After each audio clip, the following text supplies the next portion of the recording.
I know both the mentors and mentees are currently going through a stressful situation as to how to deal with this. So what I thought was just to give you little perspective and then talk about some of the strategies we can use, or the tasks or the role that we have as mentors in supporting the businesses in this current context. And I have heard even in local context, there are a few companies who have recorded the highest ever sales. I know for sure one company, that is Pizza Hut. Even the SME sector people, I have seen many organizations who are doing well despite all this. The main thing I want to highlight here is that there has been surveys done in the global context, and it says the most trusted advisor to most of the SME sector people they are accounting professionals. And it is not only for accounting work or finance related work or auditing work or tax or whatever the technical things that we deal with. Even for any other general advice, they rely on us because they think that accounting professionals know better about the situation, the market, economy, and the rest of it than them. So they tend to believe. They look up to you for up-to-date, accurate financial information. You should be ready with those information in your fingertips. And if you also look around when they ask you something, and that gives a very bad message to them, then they also would like to know from us, especially the mentors or the financial professionals, the available government incentive schemes or relief packages. Another thing is that you should avoid any of them suiciding themselves. One of the things that you have in your hand as mentors is to build that confidence. Yes, we are going through a difficult time, a crisis, but we still can breathe. There are ways that we can survive, and also let them know that they are not alone in this game, right? Everyone is in the same boat. You also have to play the role of a motivator in this case to build that confidence. Give some hope to them about the future. We are getting ready for a new normal. So the future is different. Let us now try to adjust to that future with different tactics. You can give them some assistance and support as to how they can deal with their customers and stakeholders. Let's take customers. One thing that you can suggest them, don't get disappointed because you cannot do transactions. This is an opportunity for you to build relationships. Because if you get closer to your customer and build relationship and tighten the bond, that will give you a long-term customer. You build a relationship now, you can sell them later. And in terms of stakeholders, the same problem is there with your debtors as well, right?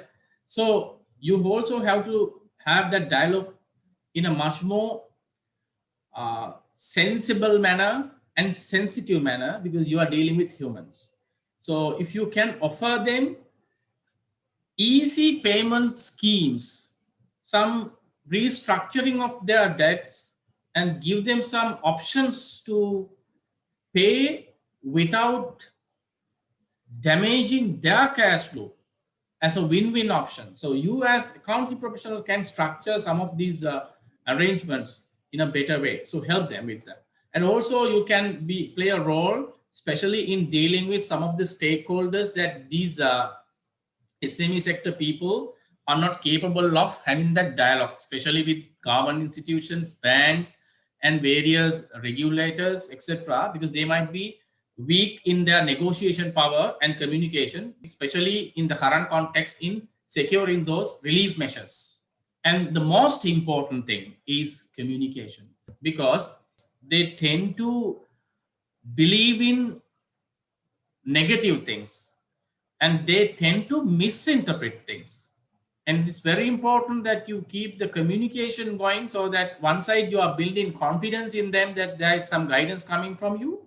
On the other side, you function as a mentor, a friend, or someone who is who is there for those people, so that they don't feel alone. With your communication, you give them facts, you give them information that will help them to take the most appropriate decision in the circumstance. Be your client's best source of information. This should be your present focus, because you have no time and no space to look at long-term strategies and open up your strategic plan and work on whatever remaining, because now we are working on a disturbed situation, a survival game. Your employee protection is number one. Then we look at the stakeholder management. This includes customers, suppliers, and various other stakeholders they are dealing with, so that they maintain those links without any hiccups. Supply chain, yes, I know most of the organizations are disturbed with this. Now it may be a good idea that you intervene in some areas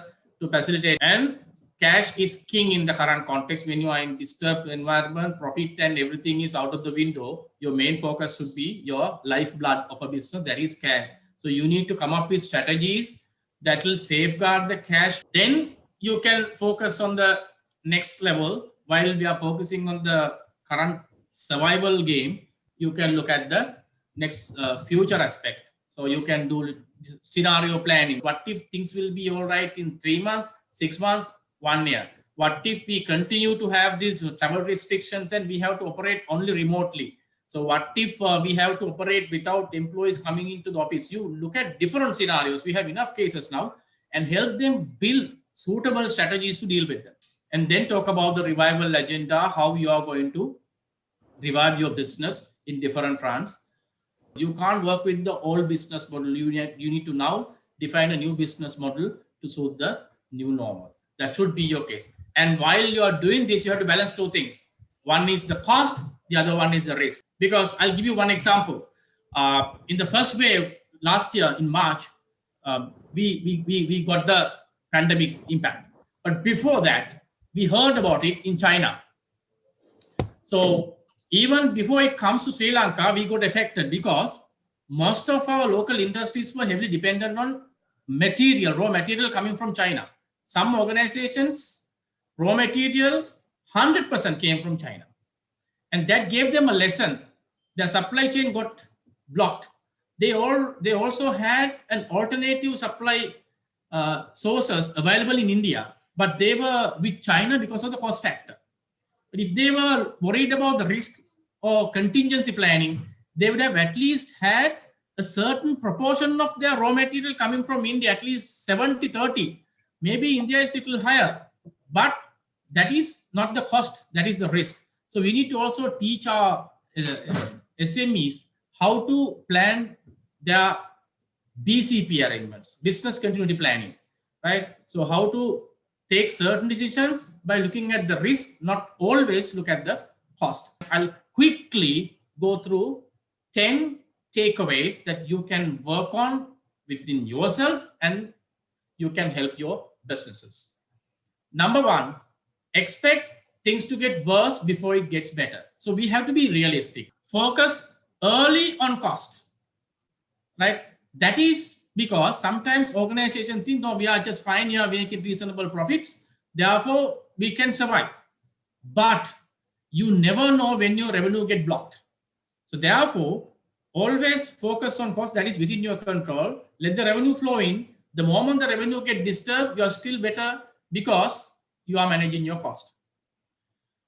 Then you have to create the change culture within the organization. Most of the employees might be rigid and they are stuck to what they are comfortable with. So you need to create that mindset within the organization to embrace change and be agile. And bring everyone to the journey.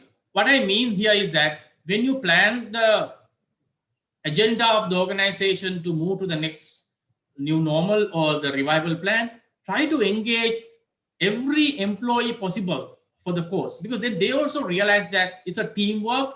We all are going through a difficult time. Let us put our heads together and come out with it. And that will also create a great deal of motivation and teamwork, and it will boost your morale in recovering faster. And insist your SME clients to invest on digital competencies, right? When I say competencies, not on this high-end stuff like AI, blockchain, and all that. At least most of our SME people don't even know how to use Facebook as a business tool. There are a lot of resources available on the social media. So give them some tips and educate them how to put up a Facebook page and how to run a Facebook campaign and how to engage with people. And you can run your business only on Facebook until things get better. So there are organizations who do that. And revisit how performance is analyzed, right? That is very important because you can't now compare your last year versus current year, because last year was a different context, current year is a different context. So if you look at the last year revenue and current year revenue, you definitely get disappointed. So don't go by those traditional methods of performance review. Look at new methods of performance review. Always show people that they are progressing. If you compare last month versus current month, that will be a better indicator to show them that they are progressing. So they'll be happy. Then bring consultants or external people, not to solve problems, because this is sometimes we get things wrong. Even consultants get this wrong. So you're not an expert on the business that you advise, right? They're the entrepreneurs or the SME players, they are the expert in the field. What you can do as an external consultant or someone is to help them to figure out what the problem is, because most of the people fail in identify the problem right.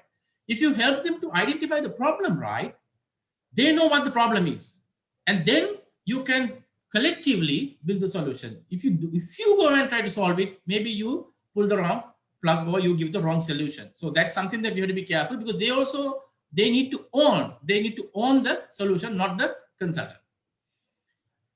So then don't delay making hard decisions. That's very important. Sometimes people think, okay, I have a business of this scale, let me continue. But if you know that if you go with this pace, you can't survive for more than 6 months, don't wait till the 6 months is over to take a decision to downsize your business. Look at the long term and be prepared now. Now itself, probably you can curtail some of the risky areas or high cost areas or vulnerable areas of your business and downscale or downsize your business and operate, because your long-term survival is more important than short-term gains. Then throw the emotional baggage. That is very important, because most of the people, SME people, they have emotional attachment to several things. Sometimes some of the products they are selling, some of the physical locations that they are dealing with, some of the customers they are dealing with, there are a lot of sentimental things around them. So you need to strategically help them to figure out that this is not a time to play with emotion. This is the time that you need to play with your brain. So let them understand why they need to be rational and logical at this point in time if they want to survive in the long term, rather than getting your emotions into the picture and fast track your death. Finally, cash is king, as I told you earlier. So as professionals, we need to help them to build a sustainable cash flow model and find out the leakages and stop those leakages as early as possible, and find every minute opportunity to bring cash flows into the business, and more importantly, do a thorough analysis on the costs and identify the opportunities of saving costs, avoiding costs, and more importantly, opportunities to exchange cash expense to other modes. So you can look at those options in this context. So this is just a high level key points that I can give you. Finally, these are some of the rules that I would expect you all to follow in whatever the organization you are working. Number one, look after yourself to look after others, because people must be focusing on their own safety and health guidelines before you look at others. So don't try to be a hero here and sacrifice your health and try to help others. Then you are going to go for a suicide attack, right? So first thing is take care of yourself.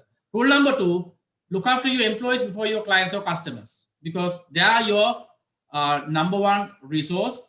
Make sure that they are safe. Make sure that they have all the support and facilities. Make sure all the health amenities are available with them, so they are safe.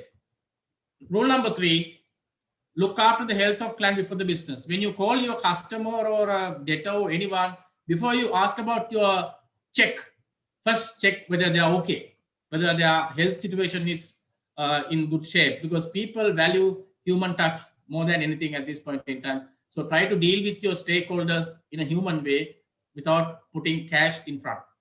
Rule number four, sustainability is more important than reinstating. Most of the people try to revert to what they used to be, revert to where they were. That is not going to work. Look at the future, how you are going to survive in the future rather than going back to where you were.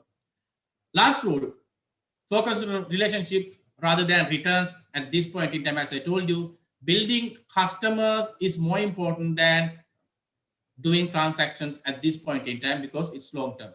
The final word is nothing is permanent, so is a crisis. Stay focused, be patient, and do what you are supposed to do. Things will fall in line. Thank you very much, everyone. This is a very short and a fast presentation, I know, but I thought you got something out of it. Maybe we can discuss anything further out of this. Thank you very much, everyone, for your patience hearing and the opportunity. I wish all the very best for all the mentors here to do a good job. Stay safe.